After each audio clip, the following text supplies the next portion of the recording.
When does self-improvement become self-escape? I've struggled with this question over the last few years because self-improvement did everything it said it would. I got the girlfriend, I started a business, and I even run a men's group for guys on self-improvement. The thing is, along the way, when we start self-improvement, where we come from sort of a smaller place, we maybe feel insecure, we feel weak, we feel we haven't achieved that much in the world, we're lacking confidence. And we really don't like these feelings. That's part of the reason we get so motivated to listen to everything self-improvement YouTubers tell us, and we go on that journey of self-discovery and self-improvement. And as I said, for me, it got me to the place I wanted. The challenge is, can we forever try and escape that weak version of ourselves? For me, the answer was no. An example with self-improvement advice is you need to keep making money. As a man, you need to provide. This is very typical of the red pill self-improvement.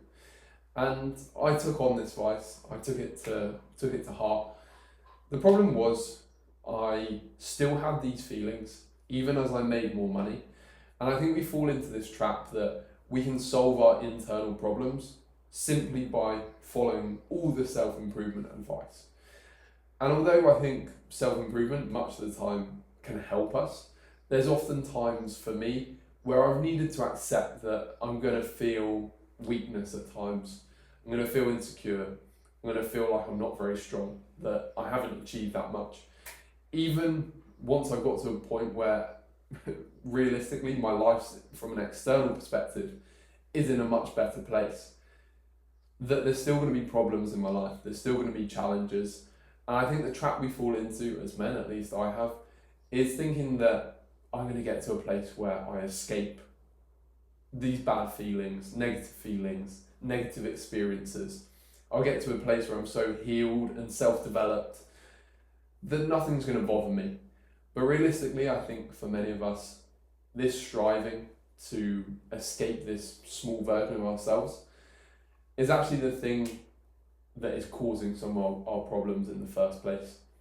For me, trying to always feel like I'm in a good place, like things are improving, things are getting better, that I am the self-improvement guy, that's something that keeps me feeling trapped.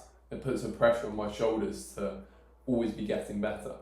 And sometimes for me, the self-improvement stuff has always helped, but it's also, I need another side. I need practices that allow me to accept myself, to accept my challenges, my flaws, my difficulties, the problems that will inevitably come up in our lives.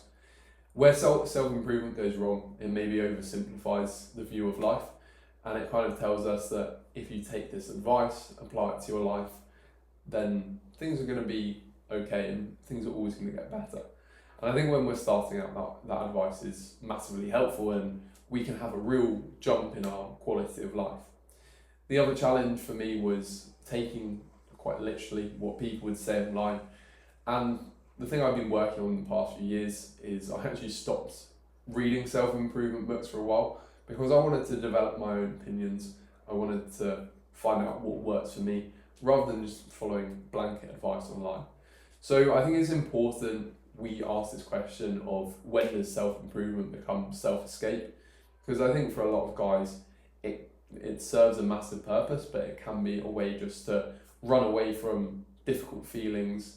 We want to get to a better place, and we often put an expectation that getting to a better place with money, with women, with confidence, with how we look, that these things are going to solve all our internal feelings, our internal problems, our fears from childhood. But realistically, that requires a level of self-acceptance that sometimes self-improvement can't provide. Self-improvement is based on always trying to get better, and sometimes it's just a bit of self-acceptance. We need spaces where we can share what we're going through, and self-improvement is a great thing. I really value the role it's played in my life, but it's also about considering where it can become an escape from who we are.